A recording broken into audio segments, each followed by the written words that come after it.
ఏడికి పోయినావు? ఏడవై మునిగినావు? కేడిపోతున్నా ఏం పని పట్టలేదా అని నాకు ఫెర్టిలైజర్ షాప్కి పోయి మందులు కొనుక్కొని వచ్చిన్నే. పొలానికి మందు కొట్టలేదా, ఏ దోమ ఇర్రుగా దోమ వచ్చింది, పురుగు వచ్చింది. నువ్వు ఈ లొల్లి పాడుగా నీ లొల్లి బట్టి పొలంకి ఏ ఓవడైతే లేదు.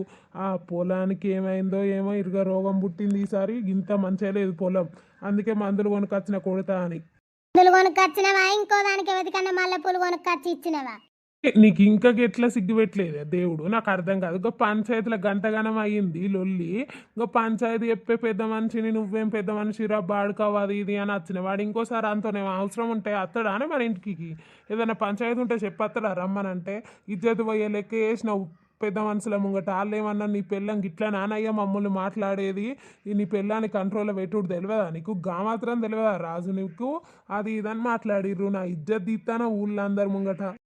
ఆడేం పెద్ద మనిషి నాకు అర్థం కాదు. నీ మొగాన్ని నువ్వు అదుపులో పెట్టుకో అని అంటాడు. నీ బిడ్డను కూడా బయటికి దోలకవ్వా. నీ బిడ్డ ఆ రాత్రి బయటికి ఎందుకు పోయింది, వాళ్ళ మొగాన్ని ఎందుకు కలిసింది, అట్లా చూస్తే ఎవరికైనా డౌట్ రాదా అని అడుగుతలేడు. కానీ ఉత్తుతగానే డౌట్ పడతావా అని అంటాడు. నీ మొగన్ మీద నీకు నమ్మకం లేదంటావు గంతేనా? నేను రమ్మను మాట్లాడేది అంటే నా మీద నమ్మకం లేదు, నేను మందికి అలవాటు, మందితోనే వంటానా తింటానా తిరుగుతానా, గంతేనా నువ్వు మాట్లాడేది? మాటలకే నేను అట్లా తయారయ్యేటట్టున్నానే రామా, గుర్తుంచుకో. నువ్వు ఇట్లాంటి మాటలు మాట్లాడి మాట్లాడి నన్ను బాధ పెట్టి ఏదో రోజు ఆ పని చేసేటట్టు చేస్తావు మరి. చెయ్యనే పడుతుంది. ఇంకా కొత్తగా చేసేదేమున్నారా బాడుకో, ఇంకేదో చేస్తానే రామా నేను అని నన్ను బెదిరిస్తాను వారా. చల్ నేను నా అబ్బగారింటికి వీక్తపో. నీ రంది పాడుగా, నీ గురించి నేను రందికి చస్తాను కాదురా.